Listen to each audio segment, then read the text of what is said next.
ఇక ఇసుక మద్యం మైనింగ్ సహా చాలా విషయాల్లో గత సర్కార్ లీలలు ఒక్కొక్కటిగా బయటకు వస్తున్నాయి. భూముల లీజుపై గత వైసీపీ సర్కార్ తీసుకున్న నిర్ణయాలని చాలా చిక్కుల్లోకి వెళ్లిపోయాయి.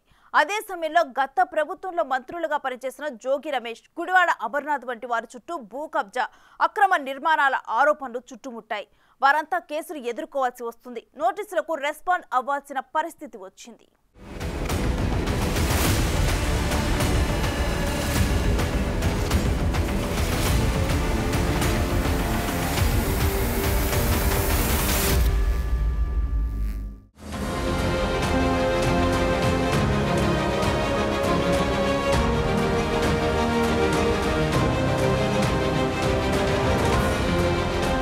చేసుకున్న వాళ్లకు చేసుకున్నంత అంటారు. వైసీపీ హయాంలో జరిగిన వ్యవహారాలతో ఇప్పుడు అవన్నీ ఒక్కొక్కటిగా వారి మెడకే చుట్టుకుంటున్నాయి. తమ వారు అనుకుంటే చాలు కారు చౌకగా భూములు కట్టబెట్టేశారు. ఇప్పుడు శారదా పీఠానికి కేటాయించిన భూముల చుట్టూ కూడా ఇదే రగడ నడుస్తోంది. వేద పాఠశాల కోసం శారదా పీఠం గత ప్రభుత్వాన్ని కోరగా 3 కోట్ల విలువైన భూమిని కేవలం 1 లక్షకే కేటాయించినట్లు ఆరోపణలు వినిపిస్తున్నాయి. ఇవే కాదు, అమరావతి, ప్రకాశం జిల్లా, తిరుమల ఇలా చాలా చోట్ల కూడా కారు చౌకకే భూములు కేటాయించారని గుర్తించారు. వైసీపీ ప్రభుత్వ హయాంలో శారదా పీఠం భారీగా ల్యాండ్ బ్యాంక్ ఏర్పాటు చేసుకుందని, స్వరూపానందకు కేటాయించిన భూములను వెనక్కి తీసుకోవాలంటూ వివిధ ప్రజా సంఘాలు ఆందోళనకు దిగుతున్నాయి.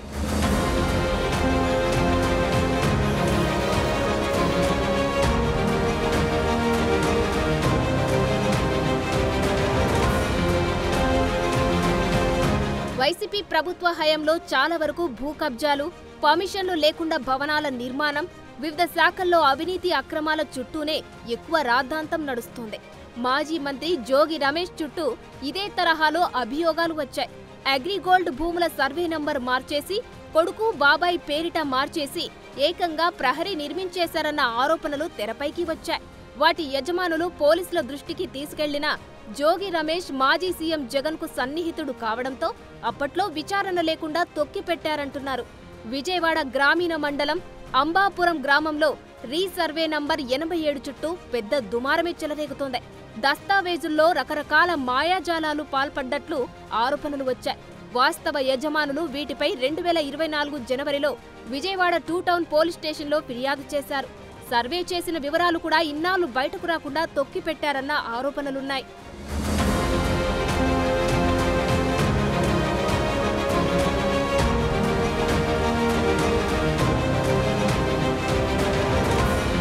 అటు మాజీ మంత్రి గుడివాడ అమర్నాథ్ నిర్మించిన భవనానికి నోటీసులు వెళ్లాయి.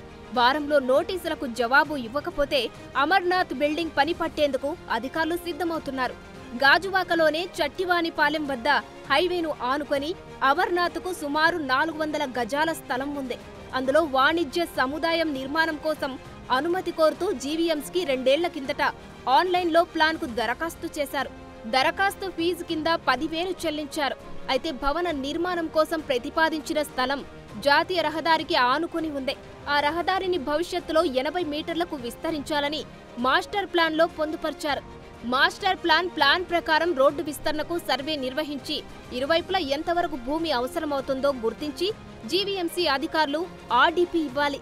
ఒకవేళ ప్రైవేటు స్థలం కూడా రహదారి విస్తరణకు అవసరమని తేలితే ఆ మేరకు జీవీఎంసీ స్వాధీనం చేసుకుని పరిహారంగా యజమానికి టీడీఆర్ ఇస్తుంది.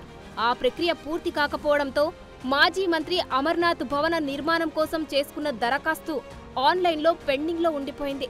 అయినప్పటికీ అధికారం మండతో మంత్రి భవన నిర్మాణం ప్రారంభించేశారు. పైగా నిర్మాణంలో కనీసం సెట్ బ్యాక్లు విడిచిపెట్టలేదు. గాజువాక ఎమ్మెల్యే పల్లా శ్రీనివాసరావు అన్ని రకాల నిబంధనలను పాటిస్తూ షాపింగ్ కాంప్లెక్స్ నిర్మిస్తుండగా జాతీయ రహదారి విస్తరణకు రూపొందించిన మాస్టర్ ప్లాన్ ప్రకారం 2 అడుగులు ముందుకు వచ్చి భవనం నిర్మించారంటూ జీవీఎంసీ అధికారులు గత వైసీపీ ప్రభుత్వ హయాంలో నిర్మాణాన్ని నేలమట్టం చేశారు. ఇప్పుడు మాజీ మంత్రి అమర్నాథ్ బిల్డింగ్ పరిస్థితి ఏంటన్నది కీలకంగా మారింది.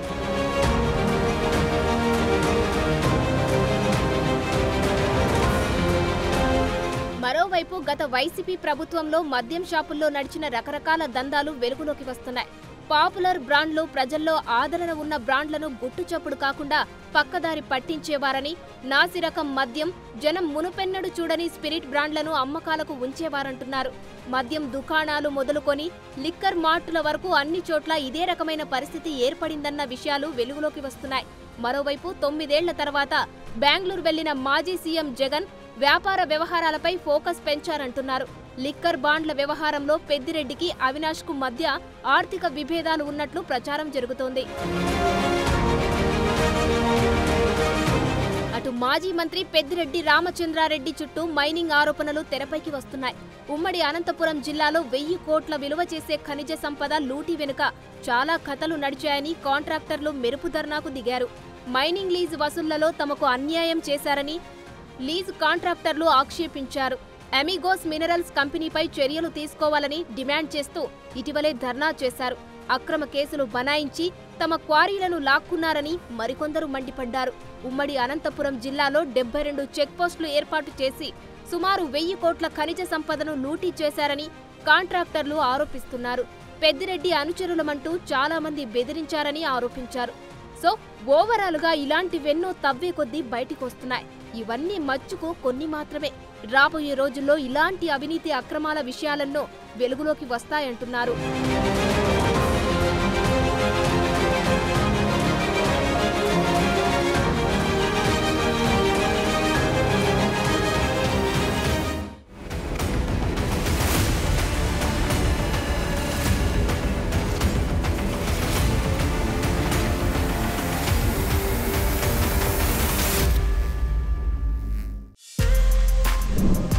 For more videos like this, subscribe Big TV channel.